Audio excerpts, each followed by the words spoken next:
program is the active center.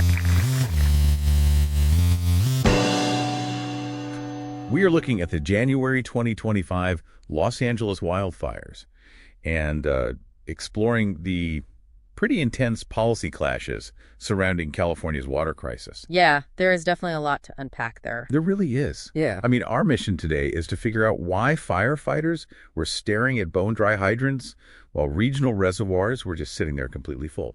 So, okay, let's unpack this. Imagine you were standing next to an Olympic-sized swimming pool. Right, lots of water. Exactly. You have unlimited water, but you were trying to drink the whole thing through a tiny cocktail straw.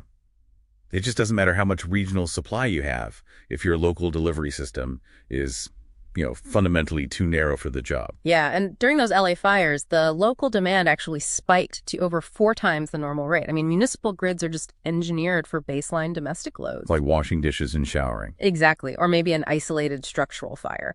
They are definitely not built for simultaneous neighborhood-wide infernos, Yeah. so the local system pressure just completely collapsed. And when hydrants go dry, firefighters are forced to call in those super scoopers, right? Like the planes pulling seawater directly from the Pacific Ocean. Yeah, which is a huge problem. Yeah. Dropping highly corrosive salt water onto inland terrain is essentially a total last resort.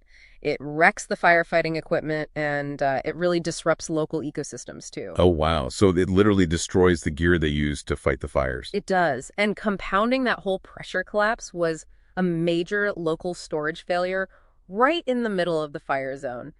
The Santa Ynez Reservoir in the Pacific Palisades. Oh, right. The big one on the hill. Yeah, a 117 million gallon facility sitting right on a hilltop, and it was entirely offline.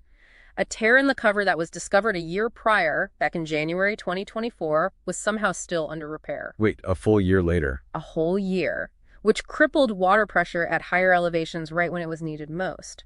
Okay, here's where it gets really interesting, though. If local pipes and neighborhood tanks are the core bottlenecks, why is the state throwing like $2.7 billion at new water storage through Proposition 1? I mean, should we be digging up the streets in Los Angeles instead of focusing on distant reservoirs? Well, that right there highlights the core mismatch in scale. Prop 1 funds massive regional projects. Like the distant surface reservoirs. Exactly. Projects hundreds of miles away in Northern California. That secures long-term state supply, sure, but it does absolutely nothing to widen a local municipal pipe or, fix a hillside storage tank in LA. So we basically have a massive pool, but a tiny straw. Looking across the policy papers in our stack, it seems like nobody agrees on how to actually fix that bottleneck. No, they really don't. And just as a quick reminder for you listening, we are impartially reporting on these viewpoints. We're not taking sides or endorsing any of these political platforms, just trying to convey the ideas. But it essentially comes down to whether you focus on filling the pool or bypassing the straw, right? That is a great way to put it. The conservative approach is heavily supply-focused. They want to use those Prop 1 funds for new large dams and ocean desalination. So making more water available overall. Right. And to fix the local fire vulnerability, they advocate for building dedicated, high-capacity local storage tanks that are used exclusively for firefighting. By keeping emergency reserves totally separate from domestic demand, a sudden neighborhood draw wouldn't affect fire pressure at all. Got it. So that is all about building redundant supply. The liberal perspective in these papers takes kind of the opposite route. They want to shrink the domestic demand on the straw. Yeah, they prioritize water recycling like toilet-to-tap systems and aggressive tiered pricing to discourage overuse.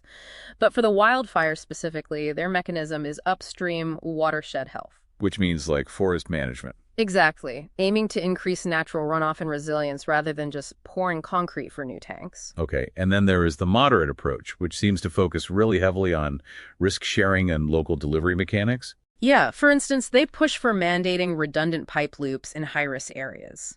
Instead of a dead-end street having one water main that just goes dry, if there is a break or a massive draw, the pipes connect in a circle. Oh, so the water can flow from multiple directions. Precisely. If one direction loses pressure, water flows in from the other side, which prevents a total neighborhood pressure collapse. So what does this all mean for you, the listener? Well, these competing policies directly dictate 2 very tangible things. First, the physical safety of your neighborhood during an emergency.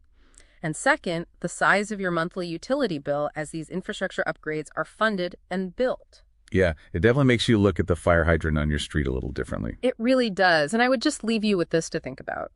If municipal water systems were never designed for the extreme demands of massive wildfires, what other invisible, everyday neighborhood infrastructure are you relying on that is quietly engineered for a reality that just no longer exists?